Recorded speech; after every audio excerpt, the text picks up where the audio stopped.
Good afternoon, traders, and welcome to Tuesday recap after a 3-day weekend um, into Awesomecallstrading.com. I'm AJ.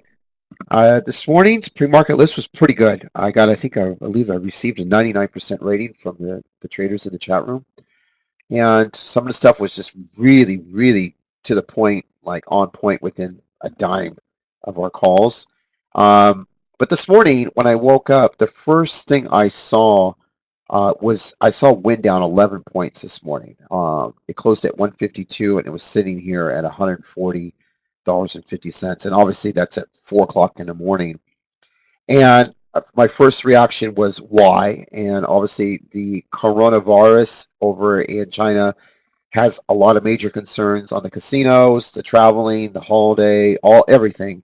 The Chinese New Year, I believe, could be affected by it. So obviously nobody can go gamble if everybody's got fearful of it. So, but I did feel it was a little bit of an overreaction to it, and I felt we would get some sort of a gap fill, at least halfway to 147 was my ultimate goal.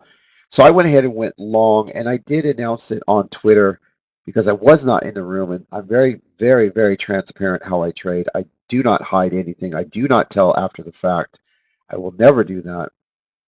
And right here, this morning, I put when I first got up right here,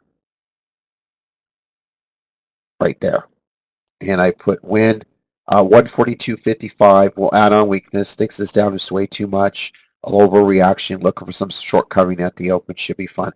When I did that, I immediately put in a limited order to sell the stock at 345, and as you can see, it got hit at 345 right there, 145, and I made $316.90. Very transparent trade, very open. I don't hide nothing. I bought it here. It goes here. It popped. I sold it. I put a limit order in at 145. Somebody was buying it at 145, so they swapped shares with me. I got out and I was done with it. That was the trade. So I started my morning with that, and then I told everyone if it does pull again at the open, I would be a buyer on that. And so that is exactly how I started my morning. I don't know what this is. I guess I didn't do secret sauce, so I don't need this. And I did do secret sauce there. I was in the middle of the Boeing trade. All right, and Boeing's in play right now, but I do want Boeing at 305 and under, so I'm waiting for the stock to, I'm waiting for the traders in the great chat room to let me know. I did bounce it, but I don't know, I was kind of a wuss, to be honest with you. I mean, I bounced it right here, and I went long at 306.70, I believe it was, and it just ripped, and I got out for like, I only made $72.08 on the trade for 100 shares because I didn't want Boeing to. I wanted the 300 mark to 302 and start buying and loading up the stock, but it did a nice short covering up to 310, almost 311 on it. I did walk in the chat room, and I also gave this trade when I walked right in. I can show it to you. Well, I have to log in and log out, but I mean, like just under $100 on this trade. I took it down here, and I felt the stock would rip back to 280, and it did. So that was a nice bottom curl there. So when was our first trade that we did today? Okay, so I really enjoyed that, and I was able to help traders do really well on that one. The next trade that we did was Tacom. Tacom was down as well on, I believe, concerns of the coronavirus. But I felt the stock was a little bit down too much. So I did call for a long at 33.50. I figured the stock would pull to 33.50 and then long to 35.50. And you don't believe me? Hold on. And I was extremely accurate on the stock.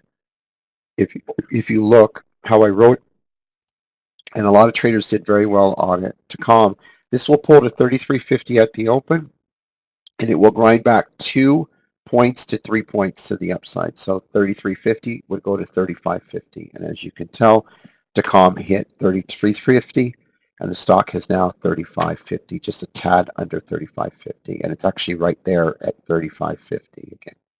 So very good read on the stock. I really understood it, wasn't afraid of it, and really put it out there for traders to make money on. The next stock that we did today was, I believe it was ARWR. This got a really, a tier 4 firm came out and downgraded this stock to $32 price target, I believe. An astronomical, I mean, just a crazy price target from a $50 stock. So I felt the stock was gapping down, as you can tell, from 56 already to 52. I figured we'd get a little bit of a pop at the open if we could, scale in short, and I was looking for a fade to 50 and under, but this stock actually started really, because the market was pulling, and it did really nice, and it ended up going all the way down to $46 a share. So I was very, very pleased with that trade and that call as well. Gave the traders a nice opportunity for a slow all-day move to the downside. Beyond, as you can tell, on the weekend, I was really an advocate on the buying of Beyond at the open. As you can see, Beyond closed at 109. It was only gapping up 2. It gave a lot of traders an opportunity to buy the dip right here. It wasn't even a dip. It was just a buying opportunity. And I did feel that the stock would run at least to 117 at the open.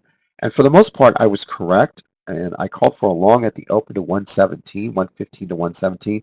But as you can see, it did not break, and it actually ran all the way to 127, 10 points more than I anticipated, which is fine. I mean, the bottom line is if you can make traders more money, I mean, and here it is, bond will push at the open 117. So I was very adamant to long the stock for 5 to 7 points right out of the gate. And the other one that I did too that I liked was Tesla. Now Tesla was sitting, it was gapping up, and what happened is their recalls were not as bad as everyone. I think there was the thing of 500,000 cars were going to be recalled, and I guess that news got reversed. And then there was also a tier 4, tier 5 upgrade on the stock, which with an $800 price target. So it basically took shorts and squeezed them. So if there was any pullback, now remember, now the stock was down to $506 in pre-market. So when I was looking at it, it was sitting at 520, 525. So I was calling for a 10 point. I was calling for a 10-point pop at the open to 535, and if it snapped 525, I was going to take it back to 520 and bottom curl it. So, but I did tell the traders at 525 I did want to see a push to 535, and for Tesla, that's a small push. That's not a huge push, but I really wanted 535 on it, and the stock ended up going to 545. So I mean, it just was a really day I mean, you couldn't lose on Tesla. You really had to be back of the boat on this one. I mean, just had a mind of its own. But you know what? It just gives more opportunity for traders to make money in our room. And even if you missed it to 535, which was a 10-point call, at least you got the ability to go an extra 5 to 6 points. And I believe Darkside was running this up when I went on break right here a little bit more too. So it was a really good play. The next one we had was Navac. I really killed it on Navac. This was our #1 trade in the chat room. Now Navac, okay, I usually do this for secret sauce, but I kind of want to emphasize something to you. I'm going to kind of teach you something. I called for a short on Navac. Okay, now everybody in the world was like, oh no, this is going to be a $20 stock. It's like Lake. I was reading tweets and everybody's like, oh, this is going to fly. This is going to do this. And it's like, okay, you need to stop and take a fucking chill pill because you're not a pro. You're not an expert. You're a spectator. And spectators like to spectate. 99.9% of the traders on Twitter are all spectators. The 1%, the 0.001% are the real traders. But everybody else is a speculator. I speculate. I think it can. There's nobody that's going to get in there and say, like myself, you know, fuck you, I'm long here. What are you going to do? I didn't see anybody taking a long this morning and win. You know, I didn't see anybody taking XPO short when they had all these amazing news. Because, see, nobody's got the balls. You know, nobody can man up. Nobody can just, nobody. They're all fucking scared. Everybody's scared. Everybody's a scared trader. But with me, fuck it. I don't give a shit what people think. I trade my own world. I see it. I read it. I visualize it, I fucking execute it. And I'm not one to hide my shit. I give it to you. This is what I'm doing. You can either follow me and make money, or you could just say, fuck it. I'll just watch and see if he's right again, which is what a lot of people do. And then after it makes a move, everybody's like, shit, I wish I could have took it. Shit don't pay the bills. Money does. So on NVAX, on this one, I figured the stock would come down. Now I'm going to kind of teach you something. I usually do this in secret sauce, but I want you to read something here. Okay, when we all woke up, this is how it was doing. Right here. I want to find it for you. Okay. Shares of flu vaccine maker. Okay, now understand, it's a flu vaccine maker. Jumped around midday Tuesday following more details of an outbreak of coronavirus, a mysterious pneumonia-like illness from China. Navac and AFMD jumped 64% respectively. The shares of the 6 people were confirmed to be dead and 300 people are affected. Okay. All right. Are you reading what I'm reading? Are you reading what I'm reading? Did we just read the same shit? Because I didn't hear that it has a vaccine for the flu, for coronavirus. I hear it's a vaccine maker. So why don't you fucking tell me you have the cure and I'll launch your stock to 20 a share. But don't come and tell me that, yeah, my company owns a flu vaccine, so maybe we could make up something. You hear my point? I didn't hear that they have the cure. I just heard that they're a flu vaccine. Like when we get, a flu, you go in there and get the thing. So to me, I felt that would sell off.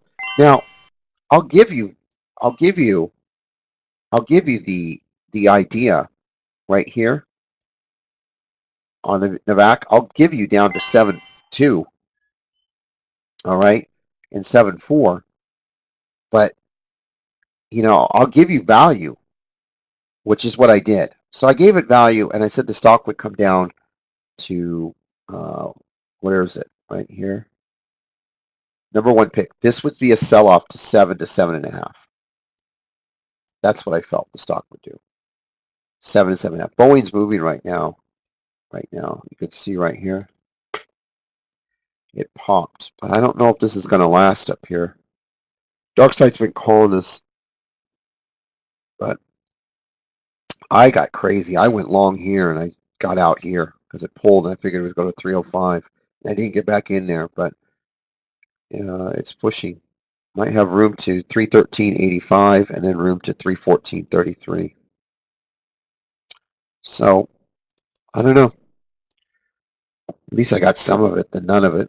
Anyway, so I figured Navac would come down based on how I read the news.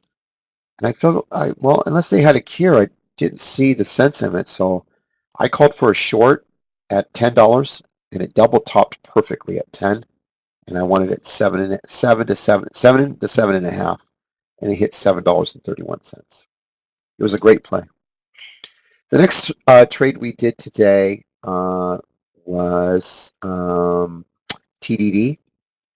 TDD, I wanted a small pop at the open and then short it, and figured that it would just sell off again. And TDD has a lot of range, so I called TDD right here to pop at the open. I wanted 282 or more because it was sitting at 278, so I figured, well, we'll probably get 282 or more, top it off, and then a slow all-day move.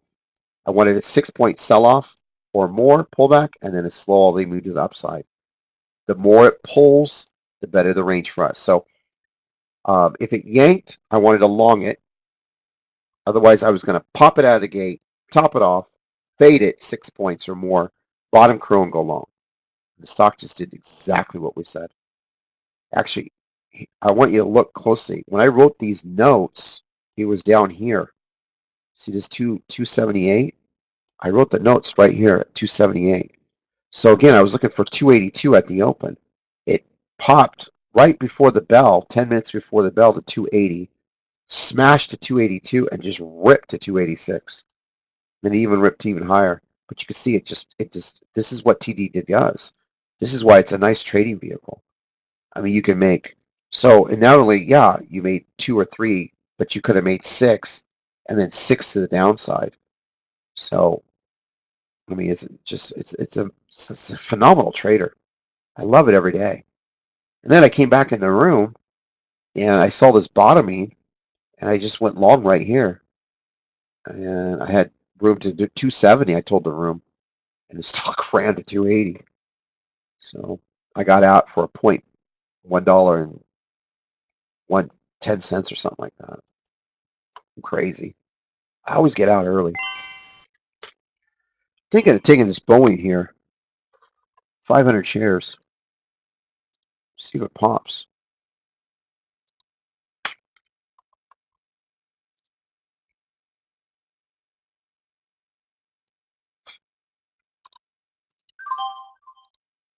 See if it pops here.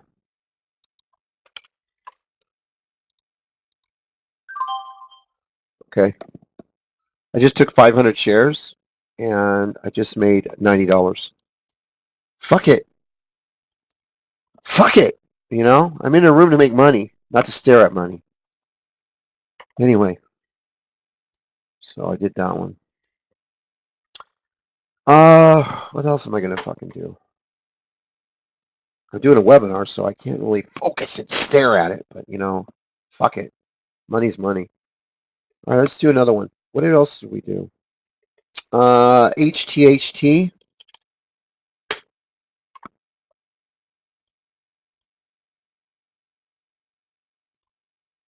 HTHT. This was a really good call. HTHT. This one I felt would actually sell off at the open. And I actually put down it would sell off to right here. I'll show it to you. HTHT. HTHT would sell off to 34 at the open. And then it would bottom curl and head back up to 36.50. So I told traders, don't buy this stock unless it pops to 36.50, and then you can buy it for a long to 38. Otherwise, in my opinion, this will pull down to 34, and then we bottom curl it and slow move to the upside. And that's really what I was looking for on HTHC. I wanted a $34 pull, and that's what I did right here.